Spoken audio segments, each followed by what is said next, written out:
कागज रख लेते थे। तो 6 महीने में 1 वर्ष में अपना वो आदान प्रदान कर लेते थे, वो पैसे अपने लिए दे लिया करते थे। तो ऐसे उनकी इतना सेठ था कि हुंडी भी चलती थी, लेकिन दान नहीं करता था, कति कंजूस था। अब परमात्मा को पता है कि ये माया इसकी दुश्मन बन जाएगी, इस आत्मा का और नष्ट कर देगी, इसलिए उस मालिक ने अपने बच्चे को निकालने के लिए क्या क्या कारण बनाना पड़ा। हम तो भगवान से माया मांगने आते हैं, परमात्मा माया से बाहर निकालने की चेष्टा करते हैं हमारे को। अब हम बालक हैं तो हमने तो केवल माया ही दिखाई देती है, इसका अवगुण नजर नहीं आता। अब सेठ धर्मदास उसकी नरसिंह जी की पत्नी को अड़ोस पड़ोस की स्त्रियों ने कहा कि चल गंगा जी नहान चलेंगे, कार्तिक के महीने में पूर्णमासी को स्नान है। तो वो कहने लगी वे पता प्रार्थना करूंगी, जब मान गया तो वो कंजूस है तो मुश्किल। उसने सेठ से कहा कि सेठ जी ऐसे ऐसे गंगा स्नान करके आवेंगे, आप भी चलो और मैं भी चलती हूँ। और बहुत से लोग आसपास के जा रहे हैं। बहुत आनाकानी की, सेठ ने कहने लगा कि एक रगी इतनी दूर जाकर सो रोखिम जोखिम होती है, मन में यही ठीक है, सब कुछ ऐसा है वैसा है। लेकिन वो ज्यादा आग्रह करने से उस अपनी पत्नी के साथ चला गया। तो वहां से वो पैदल चला, 2-3-4 दिन में पहुंचा। तो वहां स्नान करने लगा जब गंगा के घाट पे, तो परमात्मा एक ब्राह्मण रूप बना के आ गया और कहने लगा, सेठ जी आप इतनी दूर आए हो, स्नान कर रहे हो, आपका स्नान तभी लगेगा जब आप कुछ दान करोगे, ब्राह्मण को दान करो।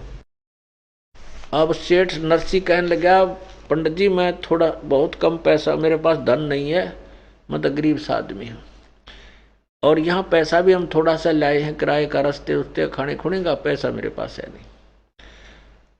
तो ब्राह्मण ने फिर कहा, ब्राह्मण वेशधारी प्रभु ने कहा कि सेठ जी ऐसे कोई फायदा नहीं, स्नान करने का दान नहीं किया था। उसकी पत्नी ने भी कहा कि दे दो कुछ थोड़ा बहुत, ब्राह्मण आया है, नाट्या ना करते। तो उसका भी शर हो गया, तू नाले बोल वाली ना, सोचा लिया आया तने हैं, नाले तू चुप करे। कहने का भाव है कि ज्यादा आग्रह करने से ब्राह्मण वेशधारी परमात्मा के, सेठ ने बोला 1 टका दूंगा, 1 टका। परमात्मा बोले रहा 1 टका ही दे दे, फिर कुछ तो दे। कहने लगा वहां आजिए, हमारे वहां स्थान, हमारे उस घर पे, हमारे घर पे आजिए जब दूंगा। परमात्मा बोले भाई एड्रेस बता दे, मैं तो वहां आ जाऊंगा। तो उसने, सेठ ने सारा एड्रेस लिखवा दिया। किता होगा इतनी दूर 1 टके खातिर कौन धक्के खाना जाएगा। उसका उद्देश्य ये था कि वो टल जाएगी भला। परमात्मा कहते हैं, जो जन हमारी शरण है ताका हूं मैं दास, भाई गेल गेल लाग्या फिरू हूं जब तक धरती आकाश। तो सेठ जी अपना नहा धोकर निश्चिंत होकर घर पहुंच गए 2-3 दिन में। अब सेठ जी ने जाकर तब अपनी गठड़ी धरी थी रस घर पे, और परमात्मा तो 1 सेकंड का काम था, वहां पहुंच गए और जाते ही दरवाजा खटखटाया। कहा भाई, वो नौकर आए बाहर, कहने लगे कौन है, आओ जी कैसे आना हुआ। ब्राह्मण वेशधारी प्रभु ने कहा कि भाई आपके सेठ जी ने मेरा 1 टका दान करने की उधार कर रखी है, और उनको कहो कि वो ब्राह्मण आया है वो दान मेरा दे, मैंने आगे जाना है।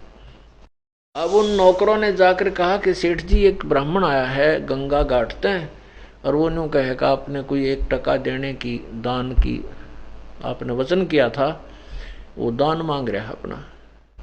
अब सेठ जी का तोड़ी पड़गी कि तो बड़ा कम वक्त गेल गेला मर रहा है, इसने तो बड़ी कहने लगा, न्यू कह दे सेठ जी बीमार हो गए और परसों देंगे, परसों बाट सफर चल कर आए हैं। तो उन्होंने कह दिया भाई ऐसा है ब्राह्मण जी, सेठ जी पैदल चल कर आए हैं, कुछ तबीयत ज़्यादा ढीली होगी है, परसों कहें हम, परसों आपको 3 टका दे देंगे। परमात्मा बोले भाई ठीक है, ले परसों दे देंगे, तो ले कर जाना पड़ेगा। बार बार के आया जाए। तो उन्हीं का बाग था सेठ का, उसी में ला लिए डेरे भगवान ने, वहीं लौट गया। तो श्याम ने पूछा रहा वो कहाँ ब्राह्मण गया, का यहीं खड़ा है, यहीं है। नौकरा ने बताया जी बाग में लौट रहा है, विश्राम कर रहा होता।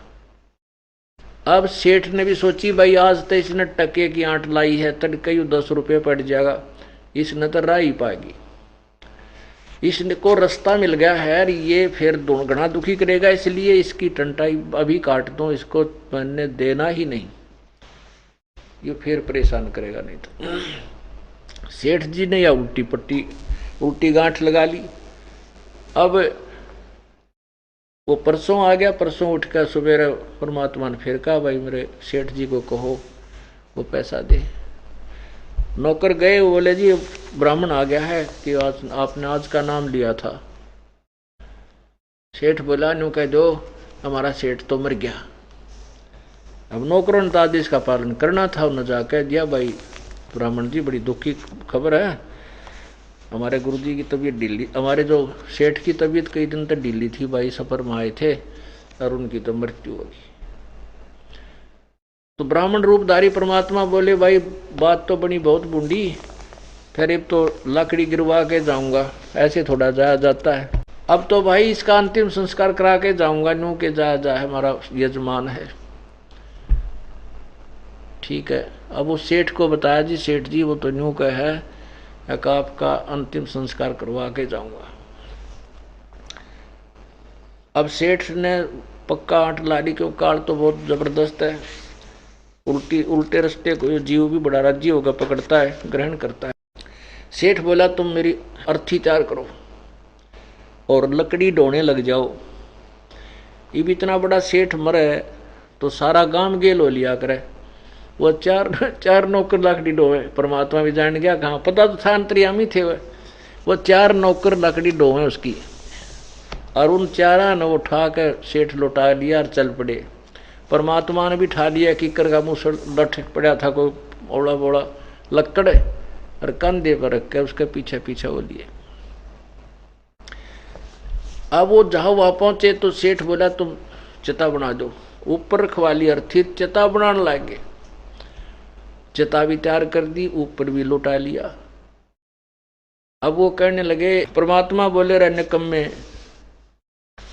ए सेठ जी इतने एक टके के दान ना करने के लिए, और भाई जड़ा मत ना क्यों मुझे पाप का भागी बनाओ है, मैंने तेरा टका माफ कर दिया। अब सच्ची बात है, कहाँ सच्ची कह दी वचन होते, हमने तेरा टका माफ कर दिया, मैं नहीं लेता, क्यों खाम का पाप का भागी बनाओ मुझे, आत्मदाह करने लग रहा तू। सेठ जी खड़ा हुआ और इतना कंजूस हो गया, नौकरा ने बोला सारे ठाओ लकड़ी वापस सारी लकड़ी वापस लिया, थोड़ी बहुत तो वो छोटी मोटी रह गई तो उसने आप धोती में गाल लें आओ टांगे आओ उसको। कहने का भाव यह है कि इतना दुष्ट हो गया था वो, और इतनी प्यारी आत्मा थी भगवान की, अब परमात्मा कैसे उस गंध में छोड़ सकता था उसे।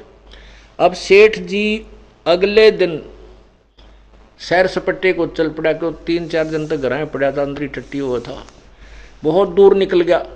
उधर से परमात्मा ने नरसी रूप धारण किया और पहले आ गया। अपने उन नौकरों से कहा भाई वो जो ब्राह्मण था ना वो बहुरूपिया है, और वो आज मेरा रूप बना के आएगा, उसको अंदर मत प्रवेश होने देना, ना माना उसका 2 दड़ाक धर दियो। अब वो नौकरों ने तो भाई गुरु जी अपने आदेश था अपने सेठ का, तो वो सेठ वो बाहर खड़े थे, नौकर कोई आ गया तो धमकावांगे उसने। तो थोड़ी देर के बाद वो नरसी जी ओरिजिनल आ रहे हैं, और वो तो अपना ऐसे आ रहा है खूब, जब निकट आ लिया ना, जब वो नौकर बोले रहे खड़ा हो जाइए वहीं पर, नकली अंदर मत आ जाना। तो सेठ कहे है करोड़ी मले है, तू जानता नहीं मैं नरसी हूँ। वो बोले हम जाना तेरे को, तू बकवाद मत करे, हद होली है, अब आदेश हो गए तेरा जूत मारने के, हमारा सेठ ने आदेश दे दिए। किसकी बात करे, कौन सेठ है, अब दूर हो जाओ, तुम जानते नहीं तुमने पुलिस में पकड़ा दूंगा। अब वो नौकर चले उसका नहीं, आंख लाल करके जान गया अभी बात क्या है। कहले कौन है थरे, हमारा सेठ अंदर है, उनका आदेश है, नरसी अंदर हमारे, उन्होंने आदेश दिया तू चला जा, उन्होंने कह रखा मेरे को हमारे को कि वो नकली आज मेरा रूप बना कर आओगा, तने वो ये काम कर दिया रहे। अब नरसिंह समझ गया भाई उसने तो जुल्म कर दिया, उसने मेरा रूप नकली बना लिया और मेरी संपत्ति को वो हड़प करना चाहता है। जाकर के उसने रिपोर्ट लिखा दी, कोर्ट में केस कर दिया और जज वहां अदालत ने समय का तगाजा देखते हुए फटाफट वो अगले दिन की तारीख ला दी और सेठ नरसी के वो कागज दोनों को बुला लिया, अपना अपना प्रमाण दो भाई, ओरिजिनल और नकली का, डुप्लीकेट का। तो पहले तो उस ओरिजिनल से पूछा नरसी से कि भी बता तू कोई ऐसा प्रमाण तेरे घर में कोई कागज पत्री से हो जिसका हम प्रमाणित कर सकें तो वो ओरिजिनल है, वास्तविक है। नरसी का दो चार बात याद थी, ऐसे था छोरी का ब्याह कराया था, इतना दान दिया था, उस बही में लिख रखा है, ठीक है। फिर उस परमात्मा से पूछा भाई सुना तेरा कोई प्रमाण हो इस बही में, हमें कोई ऐसी बात बता दे जो इसमें लिखी हो। परमात्मा ने शुरू से लेकर आखिर तक सारी सुना दी। अब वो नकली जो भगवान नकली नरसी था वो तो कोर्ट ने असली सिद्ध कर दिया और ओरिजिनल था उसको डुप्लीकेट सिद्ध करके और कह दिया भाग जाए यहाँ से। अब नरसी जी बैठ गया माथे बात के बाहर जंगल में जाके, भगवान या कौन बनी, जो मेरा कौन से जन्म का शत्रु था, आज मेरी सारी हड़प ली संपत्ति इसने। तब परमात्मा उसी ब्राह्मण रूप में वहां आके खड़ा हो गया, ने बोला सुना भगत जी, यह संपत्ति तेरी थी या मेरी थी?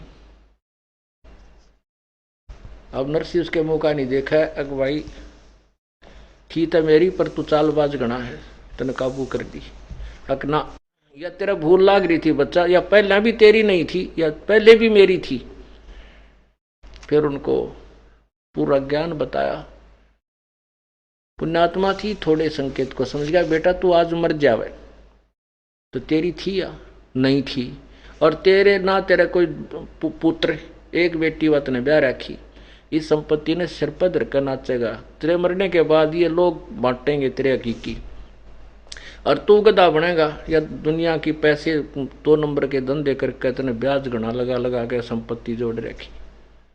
अब वो सेठ था, उस पुण्य अधिकारी था, उसका सारा शरीर कांपन लग गया परमात्मा की यथार्थ ज्ञान को सुनकर। चरण पकड़ लिए, परमात्मा से कहने लगा कि भगवान मेरे लिए कोई कारण, इसका इस जहर जो मैंने खा लिया अर्थात इतने पाप इकट्ठे कर लिए, इसका कोई कारण बताओ, समाधान बताओ।